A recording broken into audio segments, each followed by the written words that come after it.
Howdy gardeners! Welcome to Cell and Garden. My name is Nacelle and I thank you for dropping by. And also I hope that you will stay with me all throughout this video because what I will be sharing about is a unique characteristic of this Alocasia dragon scale.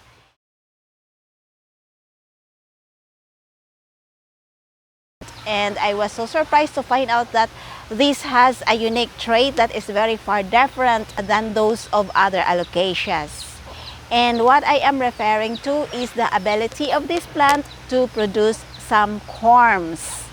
And we all know that Alocasias produce corms, but this one has a unique way of growing some corms. Actually, this is my second time of having a video about this Alocasia dragon scale.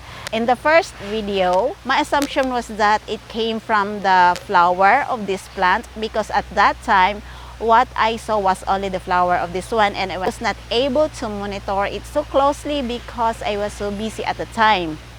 So at first I saw a flower growing from this plant, and then after that, after a few weeks, I wasn't able to check on that, and the last time I checked was that I found 4 or 5 corms on the surface of the soil, right at the base of this plant. I assumed that it came from the flower. And in that video, I even said that they are Alocasia seeds, but I was not really so sure if they were Alocasia seeds, if they came from the flower. That was why I said that I will continue to monitor this plant for me to find out where did those corms come from. And I am going to correct myself because in that video I said that they are Alocasia seeds, but no, they are not seeds, but they are corms. Because this is my first time to have this kind of plant, so I'm a bit naive about the ways of this plant and I am still learning, and now that I learned something, that is why I am sharing it with you guys. So some Alocasias produce corm under the soil, under the surface of the soil, but this Alocasia produces corm on the top of the soil. I mean, the corms are sticking out, and let me show you one. Here it is. This is an Alocasia corm growing on top of the soil. Okay, so this is what I found to be unique in this plant. And also, that is not the only thing that I will be sharing with you, because I will also share with you the correct way, I mean the fastest way to propagate these corms. So in my first video, I propagated one of the corms of this plant, and if you want to check it out, I am putting the link in the description box below for you to check. And for the other corms, because I did not propagate them, I just allow them to grow here. And these are already the growths of those corms. This one came from the corm. Okay, so this one here, this one is the growth of the corm, this, and also this one, they came from the corms. And then so we're having now this another corm, and this is the second batch of the corms, and they were only 2, and I already removed the other one from here because I propagated it in water. Yes, anyway, if you have this kind of plant and have corms that are growing like this, please leave your comment down below so that we can also learn from your experience. Also, the reason why I am sharing this is because for you not to remove these corms when you see them growing. And also, we have a belief that when plants produce flowers, we have to remove those flowers so that the growth of the plants will not be stunted or will not be disturbed.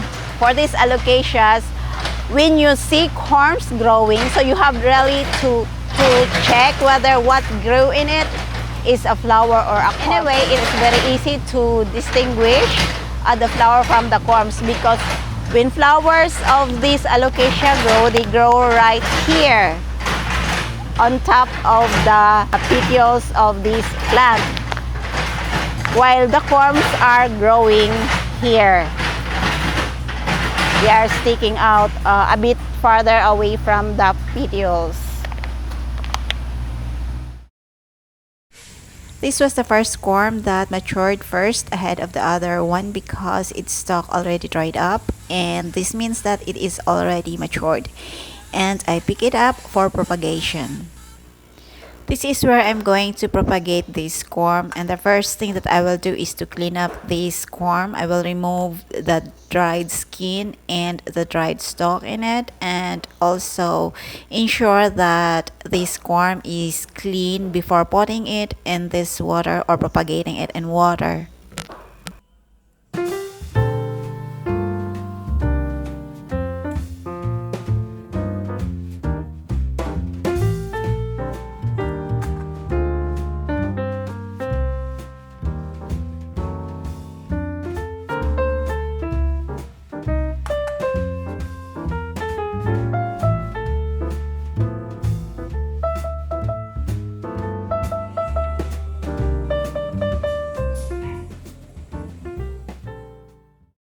This is the corm that I propagated in water, and here it is.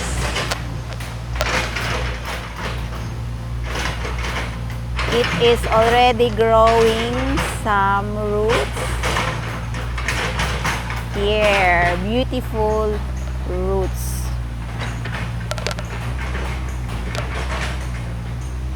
So we can see that it is much better to propagate these corms in water because they produce roots much quickly.